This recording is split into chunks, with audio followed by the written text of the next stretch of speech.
Hello, I'm Dusk, and welcome to Comedy Critiques. Today, I want to take a minute to talk about the British Empire.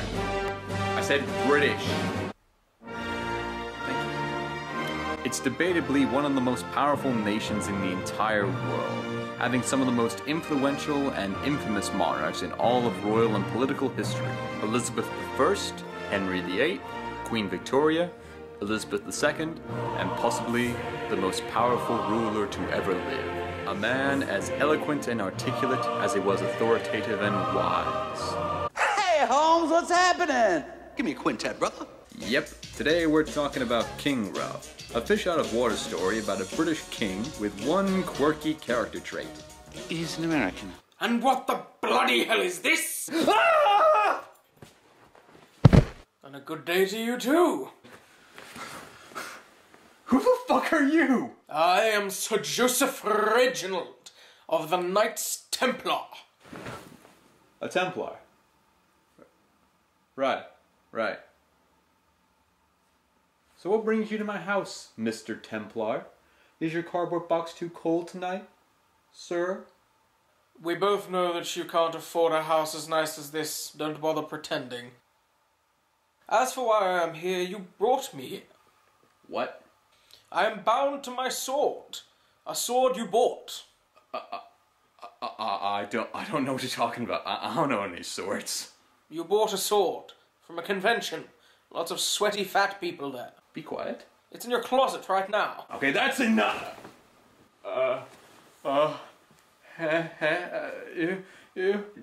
You understand I'm a ghost, correct? Evidently not. May I continue? Sure. Good. Fool of a took. Wait, why would you... How did you... Don't bother asking. It's complicated. Long story. Don't. That Tolkien fellow, he could party like mad. King Ralph begins with some hasty exposition explaining that the royal family is meeting for the first time in years. Some dumbassery that can only be described as royally stupid occurs. The entire immediate line of kingly descent are electrocuted. This is somewhat humorous, but takes on a bit of a dark tone when you realize that there are several children in the crowd. I mean, for God's sake. It zooms in to show the facial expressions on some of the recent Kentucky Fried Royals. It seems a little out of place in a film with such wacky predisposition. So every scholar is ordered to go through the books of genealogy and succession, because Google didn't exist yet, and they find the only living blood descendant, a lazy, good-for-nothing, stupid musician in Vegas. Ralph Jones, played by John Goodman. When the British emissaries arrive, Ralph doesn't believe their claims that he's king, but they manage to convince him by showing him the twin to a ring that his mother gave him. Kind of shaky logic, but old rings are a staple of England's rich culture, so I suppose I'll just go with it. So he arrives, and of course doesn't fit in with his moronic, fat, American ways. Nice to see that British tolerance is getting better. But anyway, from there, it gets pretty basic. He eventually finds a love interest, there's an evil villain who wants to become king, Ralph keeps making a fool of himself as he learns to be king. Stuff you've seen in every other comedy of this nature. That joke I made at the beginning of the video pretty much sums up the entire movie. If you saw that, congratulations, you've seen King Ralph. I guess you guys aren't ready for that yet. But you kids are gonna love it. But that doesn't mean the movie doesn't have any merit whatsoever. I disagree. I'm sorry, are we on your show right now? Why not? I just gave the better synopsis. Oh, I'll give you a better synopsis. Oh, where did you get that joke? The 1930s? Anyway, the one thing that does work in this movie is the actors. John Goodman, despite playing the average American goofball, is still very endearing and likable in the role. He does try his best to be king and doesn't complain as often as others in his situation. John Hurt is pretty enjoyable as the villain, but I think that character is so boring that even the actor couldn't make it that interesting. But to be fair, he does have a couple of funny lines here and there. I demand to know the source of these accusations. We have the confession of a royal page, Gordon Hallowell, who worked with Lord Graves. I know no such man. And several checks made out to the photographer who took the pictures, signed by Lord Graves, whose fingerprints were also on the photographs. So, I saw them at the ball. And Scotland Yard found their negatives in his house this morning. How dare you defile the name of John Hurt? That man is a national treasure. You can't bluff me. I know what you're after. You just want more money. You're right. Then there'd be more to give back. Come back here, you little strumpet. I rather enjoyed that. Such a great man. But the one who steals the show is Peter O'Toole. I mean, the first thing I'm shocked about is how the filmmakers managed to get Peter O'Toole on board in the first place.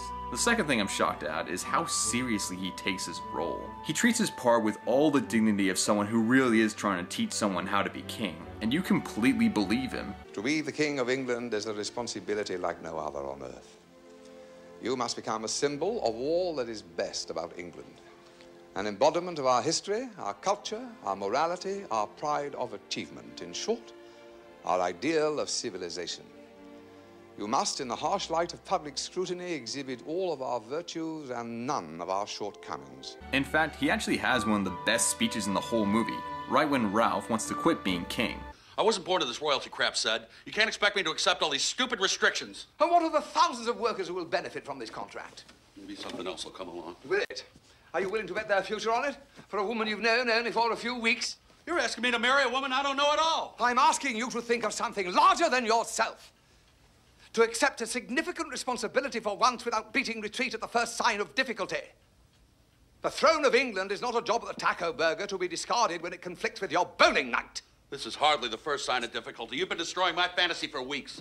It's up to you whether you embrace this situation as the challenge to your abilities that it is, or simply to chalk it up as another failure, a monument to your own passivity. I think it's time you made a stand somewhere for something. If not now, then when? Actually, I find myself agreeing on this particular point. Peter O'Toole seems to be almost the only character in this movie whose primary intention is the preservation of Britain and her interests. There's no guarantee I'll even be attracted to this princess. Then we'll get her a G-string and some pasties. One hilarious line excluded. We all do things we regret. I mean, I never thought I would hear Peter O'Toole say the line, G-string and pasties. Then we'll get her a G-string and some pasties. I kind of want to put that in with other Peter O'Toole movies, just to see how much funnier they become. They pay me, month by month, 100 golden guineas.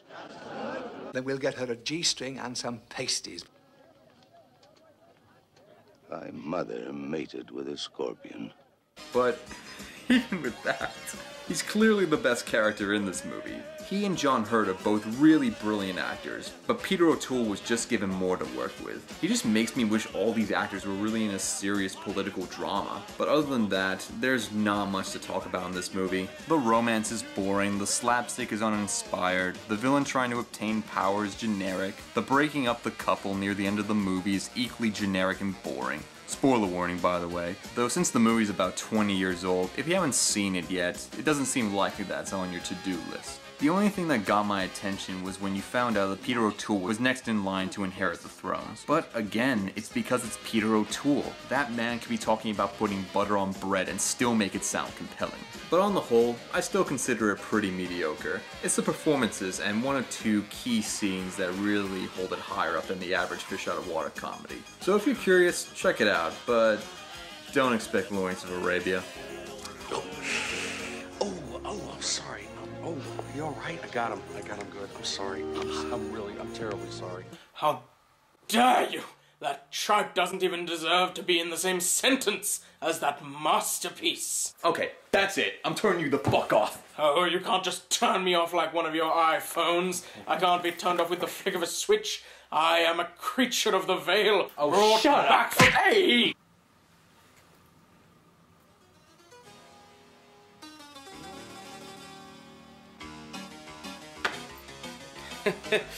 Oh shit. No, you give it to me. No, give me that. No, I will let you. No. Okay. Oh, yes, you don't like that. No, you don't. Yes. I didn't know you could do that. Put it in your mouth. On the mouth. In the mouth.